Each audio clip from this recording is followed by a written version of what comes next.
మన రైతులం ఏం చేస్తామే పంట చేతికొచ్చేటప్పుడు మన ఇంటి దైవమైన పోసమ్మకో ఎల్లమ్మకో మైసమ్మకో దండం పెట్టుకొని అమ్మ తల్లి తల్లగా చల్లగా చూడు నీకు కోడి కోసినాం కళ్ళు కోసినాం అని చేస్తున్నామా లేదా?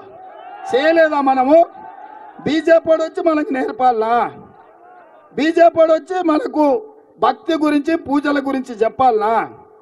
వాళ్ళు ఇవాళ దేవుడిని అడ్డం పెట్టుకొని బాక్సులో ఓట్లు వేయించుకొని దేవుడిని మనల్ని కూడా మోసం చేయాలని ఇవాళ కుట్రలు చేస్తారు. అందుకే ఆలోచన చేయండి మిత్రులారా. అందుకే నేను ఒక మాట చెప్పదలుచుకున్నా, దేవుడు గుడిలో ఉండాలి, భక్తి గుండెల్లో ఉండాలి. వాడే నిజమైన హిందువు. దేవుడు గుడిలో ఉండాలి, భక్తి గుండెల్లో ఉండాలి. వాడే అసలైన హిందువు తప్ప బజార్లో పోతే దేవుడి బొమ్మ పెట్టి ఓట్లు అడుక్కునేటోడు బిచ్చపాడైతాడు తప్ప భక్తుడు ఎట్లయితాడు? బస్ స్టాండ్ల ముందు అప్పుడప్పుడు మనం చూస్తాం, పెద్ద స్తంభాలం పెట్టుకొని అయ్యప్ప బొమ్మ పెట్టుకొని, అయ్యా నా కాళ్ళు లేవు, నాకు చేతులు లేవు, నా కళ్ళు లేవు, దేవుణ్ణి చూసి బిచ్చమెయ్యి నేను బతుకుతా అని. అట్లనే ఇవాళ బీజేపీ వాళ్ళు బొచ్చల ఓట్లు అడుగుతున్నారు.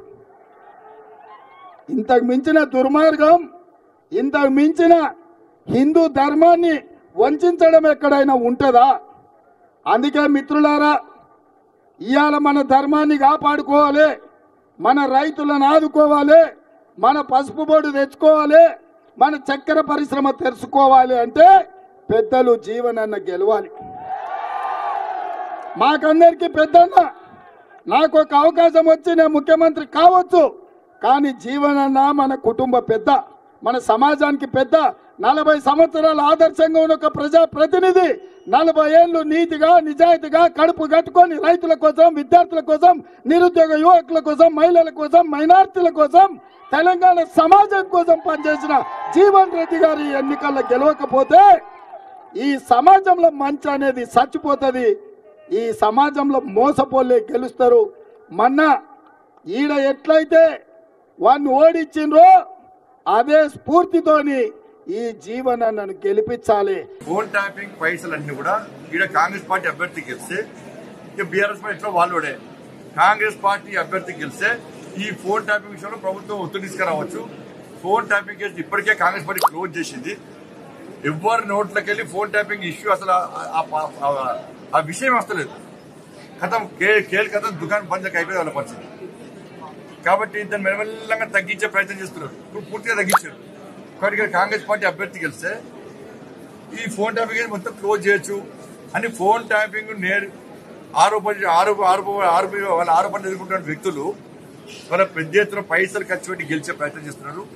ఓటుకు 1000 రూపాయలు ఇచ్చే ప్రయత్నం చేస్తున్నారు. కాబట్టి ఎన్నికల కమిషన్ విజ్ఞప్తి చేస్తున్నా, ఇక్కడ డేగ కన్నుతోని అబ్జర్వ్ చేయాల్సిన అవసరం ఉంది.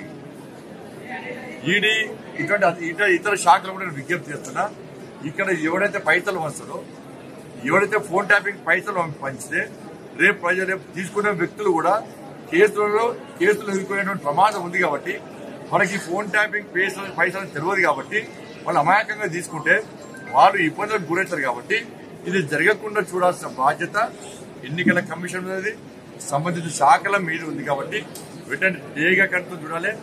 ఈ ప్రాంతాన్ని ప్రత్యేక దృష్టితో కూడా చూడాల్సిన అవసరం ఉందని చెప్పి ఎన్నికల కమిషన్ కొడుతున్నా, జిల్లా స్థాయి అధికారులను కొడుతున్నాం. ఓట్లను కూడా బిచ్చగాళ్ళ పెడితే మేము బిచ్చగాలం. ప్రజాస్వామ్యబద్ధంగా ప్రజలు పోయి ఓటును రిక్వెస్ట్ చేయడమే బిచ్చం ఎత్తుకుంటే మేము బిచ్చగాలం. ఏం అనుమానం లేదు. ప్రజాస్వామ్యంలో ఓన్లీ పోటీ చేసే వ్యక్తి పోయి ఓటర్స్ కలిసి ఓటును రిక్వెస్ట్ చేయాల్సినటువంటి బాధ్యత ఉంటుంది. పైసలు పెట్టి గెలవాలి, ఫోన్ ట్యాపింగ్ పైసలు పెట్టి గెలవాలి, పైసలు పడేస్తే మేము గెలుస్తాం అని చెప్పి అహంకారం ఉంటుందో దాన్ని ప్రజలు సహించారు. దేవుళ్ళ పేరు చెప్పి ఇవాళ మేము దేవుని గురించి మాట్లాడుతున్నామో దేవుడు అంటే మరి రేవంత్ రెడ్డి గారు ఏం చేస్తారు? ఇవాళ వేములవాడ పోయి మన భద్రాద్రి పోయి రాములమైన ఒట్టుబట్టే, యాదాద్రి పోయి లక్ష్మీనరసింహ స్వామి ఒట్టుబట్టే, అలంపూర్ పోయి అమ్మవారి ఒట్టనబట్టే, ఏడు పోతే ఆ ఒట్టనబట్టే. లాస్ట్ వరకు ఎవరు దిక్కారు? దేవుడే దిక్కండి. వాళ్ళకి ఇక్కడ గుర్తుంచుకొని రాముల వారి అక్షింతలు, రాముల వారి పులోర ప్రసాదాన్ని ఏలను చేసినటువంటి కాంగ్రెస్ పార్టీకి బీఆర్ఎస్ పార్టీకి రాముని వారసులు రామభక్తులు ఎటువంటి బస్సులో ఓటు వెయ్యరు కాక వెయ్యరు.